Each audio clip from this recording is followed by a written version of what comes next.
ಆತ್ಮೀಯ H16 news ಅರ್ಥಾತ್ ಥೇ ಸೀತಾರಾಮ್ ನ್ಯೂಸದ ವೀಕ್ಷಕರೇ, ನಾನು ನಿಮ್ಮವ ಎಂ ಆಯುಧ ಮಲ್ಲಪ್ಪ ಜೊತೆವರು.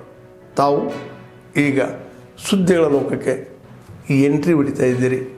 ಈ ಸುದ್ದಿಗಳನ್ನು ಪ್ರತಿಯೊಂದು ನೋಡೋ ಜೊತೆಗೆ ನಿಮ್ಮ ಅಭಿಪ್ರಾಯಗಳನ್ನು ಹಚ್ತಾ ಇರಿ. ಯಾಕಂದರೆ ಈ ಸುದ್ದಿಗಳು ನಿಮಗಾಗಿ, ನಿಮ್ಮ ಬದುಕಿಗಾಗಿ, ನಿಮ್ಮ ವೈಚಾರಿಕೆಗಾಗಿ, ನಿಮ್ಮ ತಿಳುವಳಿಕೆಗಾಗಿ ನಿಮಗೂ ಗೊತ್ತು. ಜೊತೆಗೆ ನಮಗೂ ನಿಮ್ಮೊಂದಿಗೆ ಇದೊಂದು ಮಾತಾಡುವಂಥ ಜೊತೆಗೆ ಸುದ್ದಿಗಳನ್ನು ಬಿಡುವಂಥ ಕೆಲಸ. ಈ ಕೆಲಸದಲ್ಲಿ ನಾವು ನಿಮ್ಮೊಂದಿಗಿದ್ದೀವಿ ಅಂತ ಹೇಳ್ತಾ ನೋಡ್ತಾ ಇರಿ ಈ ಸುದ್ದಿಗಳನ್ನು. ಭಾಗ್ಯನಗರ ತಕ್ಕಂತೆ ಇವತ್ತು ಮೊಟ್ಟ ಮೊದಲನೇ ಬಾರಿಗೆ ನಾವು ಕರ್ನಾಟಕ ರಕ್ಷಣಾ ವೇದಿಕೆ ಸ್ವಾಭಿಮಾನಿ ಮಠದಿಂದ ಒಂದು ಘೋಷಣೆಯನ್ನು ಕೂಗ್ತಾ ಇದ್ದೀವಿ. ಏನಪ್ಪ ಅಂದ್ರೆ, ಭಾಗ್ಯನಗರಕ್ಕೆ ನಮಗೆ ನಗರಕ್ಕೆ ತಕ್ಕಂತೆ ಸುತ್ತಮುತ್ತ ರೈಲು ಬೇಕು. ಬಾಗೇಪಲ್ಲಿ ಪಟ್ಟಣಕ್ಕೆ ನಮಗೆ, ಭಾಗ್ಯನಗರ ಪಟ್ಟಣಕ್ಕೆ ನಮಗೆ ರೈಲು ಬರಲೇಬೇಕು. ಹಿಂದಿನಿಂದ ನಾವು ಅದನ್ನು ಹೋರಾಟ ಮುಖೇನ ಇದನ್ನು ನಾವು ನಾಂದಿ ಹಾಕ್ತಾ ಇದ್ದೀವಿ. ಅತಿ ಶೀಘ್ರದಲ್ಲಿ ಏನು ಮಾನ್ಯ ಶಾಸಕರು ಕೆ ಸುಧಾಕರ್ ಇರ್ಬೋದು, ಮಾನ್ಯ ಉಸ್ತುವಾರಿ ಸಚಿವರಾದ ಎಂ ಜಿ ಸುಧಾಕರ್ ಇರ್ಬೋದು, ಕರ್ನಾಟಕ ರಾಜ್ಯದ ರೈಲ್ವೆ ಇಲಾಖೆ ವಿ ಸೋಮಣ್ಣ ಇರ್ಬೋದು, ಮಾನ್ಯ ಶಾಸಕರು ಇರ್ಬೋದು, ಈ ವಿಷಯವನ್ನು ಬಹಳ ಗಂಭೀರವಾಗಿ ತಗೊಂಡು ವಿಧಾನಸೌಧದಲ್ಲಿ ಮಾನ್ಯ ಶಾಸಕರು, ಲೋಕಸಭೆಯಲ್ಲಿ ಮಾನ್ಯ ಸಂಸದರು, ಅದೇ ರೀತಿಯಾಗಿ ಮಾನ್ಯ ಸಚಿವರಾದಂತಹ ವಿ ಸೋಮಣ್ಣನವರು ಭಾಗ್ಯನಗರ ಪಟ್ಟಣಕ್ಕೆ ರೈಲು ಬರಲೇಬೇಕು ಎಂದು ನಾವು ಹಣವನ್ನು ತೊಟ್ಟಿದ್ದೀವಿ. ಮುಂದಿನ ದಿನಗಳಲ್ಲಿ ಇದನ್ನು ನಾವು ಹಂತದ ಹೋರಾಟ ಮುಖೇನ ನಾವು ನಮ್ಮ ಗಮನವನ್ನು ಸೆಳೆಯಲು ಇಷ್ಟಪಡ್ತಾ ಇದ್ದೀವಿ.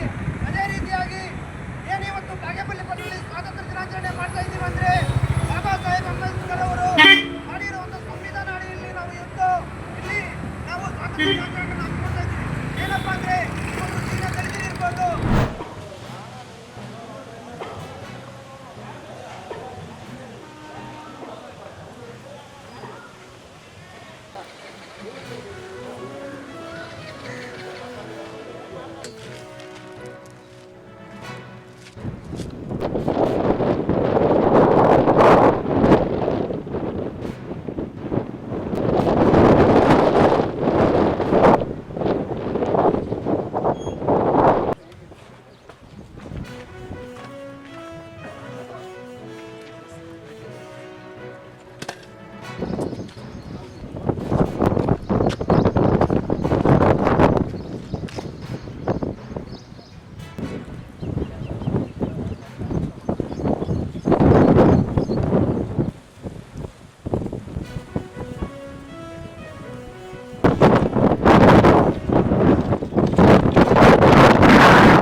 ಫ್ಯೂಚರ್ ಏನನ್ನ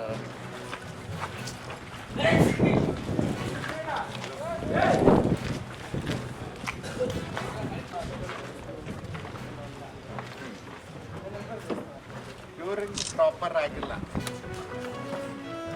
ಕ್ಯೂರಿಂಗ್ ಮಾಡ್ತಾ ಇಲ್ಲ. ಯಾರು ಏಜೆನ್ಸಿ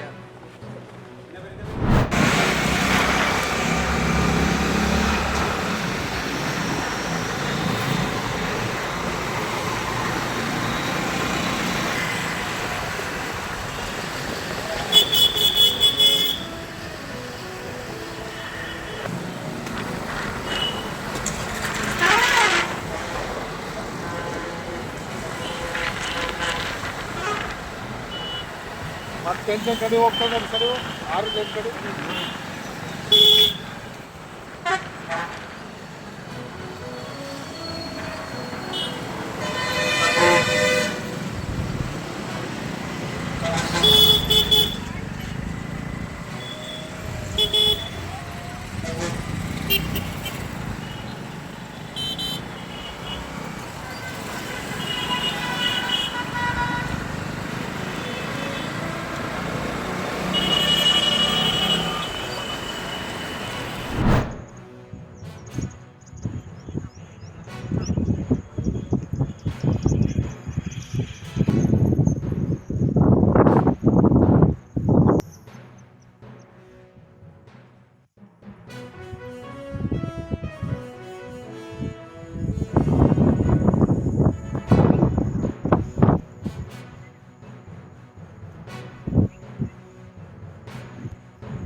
ಚಿತ್ರದುರ್ಗ ಜಿಲ್ಲೆ ಹೊಳಲ್ಕೆರೆ ವಿಧಾನಸಭಾ ಕ್ಷೇತ್ರದ ಗಂಗಾ ಕಲ್ಯಾಣ ಯೋಜನೆ ಅಡಿಯಲ್ಲಿ 2017-18 ಇಸ್ವಿಯಲ್ಲಿ ಆಗಿನ ಸಚಿವರಾಗಿರ್ತಕ್ಕಂಥ ಎಚ್ ಆಂಜನೇಯ ಅವರ ಕಾಲದಲ್ಲಿ 600 ಚಿಲ್ಲರೆ ಕೊಳವೆ ಬಾವಿಗಳನ್ನು ಕೊಡಲಿಕ್ಕೆ ಮಂಜೂರಾತಿ ಆದೇಶ ಸಿಕ್ತು.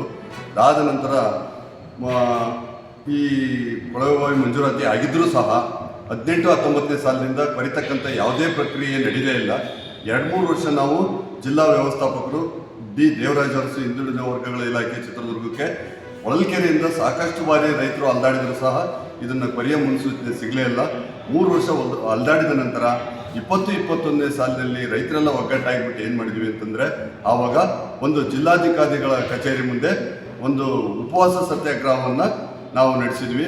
ಸುಮಾರು 9 ದಿನಗಳ ಕಾಲ ಉಪವಾಸ ಸತ್ಯಾಗ್ರಹ ಮಾಡಿ ಇದ್ರ ಬಗ್ಗೆ ನಿರಂತರವಾಗಿ ಹೋರಾಟ ಮಾಡಿದಾಗ ಆ ನಂತರ ಇಲಾಖೆಯವರು ಎಚ್ಚೆತ್ಕೊಂಡು ಜಿಲ್ಲಾಧಿಕಾರಿಗಳ ಮಧ್ಯಸ್ಥಿಕೆಯಲ್ಲಿ ಈ ಕೊಳವೆ ಬಾವಿ ಕೊರಲಿಕ್ಕೆ ಆಗಿನ ವೆಂಕಟರಾಜು ಕಾಲದಲ್ಲಿ DM ಆಗಿದ್ರು ಅವ್ರ ಕಾಲದಲ್ಲಿ ಕೊಳವೆ ಬಾವಿ ಕೊರಲಿಕ್ಕೆ ಆದೇಶ ಆಯಿತು.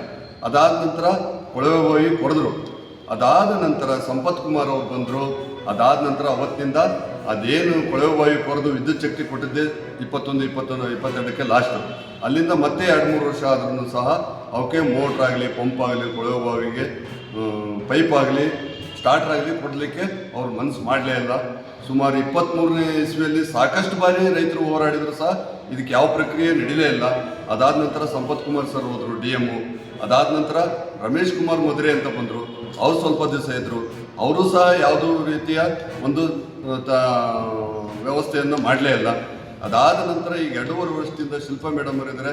ಅವ್ರ ಹತ್ರ ಓಡಾಡಿ ಸಾಕಾಗಿ ಮಾಡಿದ್ವಿ ಅಂತಂದರೆ ನಾವು ಬೆಂಗಳೂರು ಮುಖ್ಯಮಂತ್ರಿಯವರ ಜನಸ್ಪಂದನ ಕಾರ್ಯಕ್ರಮದಲ್ಲಿ ಎಲ್ಲ ರೈತರು ಅಲ್ಲಿ ಭೇಟಿಯಾಗಿ ಆತ್ಮೀಯರೇ, ಎಲ್ಲ ಸುದ್ದಿಗಳನ್ನು ನೋಡಿದಿರಲ್ಲ, ಏನು ಅನಿಸ್ತು ನಿಮಗೆ? ಇದರಲ್ಲೇ ನಿಮ್ಗೆ ಲೈಕ್ ಆಗಿರ್ಬೋದು, ಡಿಸ್ಲೈಕು ಆಗಿರ್ಬೋದು, ಕಾಮೆಂಟ್ ಬೇಡಪ್ಪ ಅಂತೂ ಅನಿಸಿರ್ಬೋದು, ಕಾಮೆಂಟ್ ಮಾಡಬೇಕಪ್ಪ ಅನಿಸಿರ್ಬೋದು, ಶೇರ್ ಮಾಡಬಾರ್ದಪ್ಪ ಅನಿಸಿರ್ಬೋದು, ಅದು ಮಾಡಬೇಕು ಅನಿಸಿರ್ಬೋದು.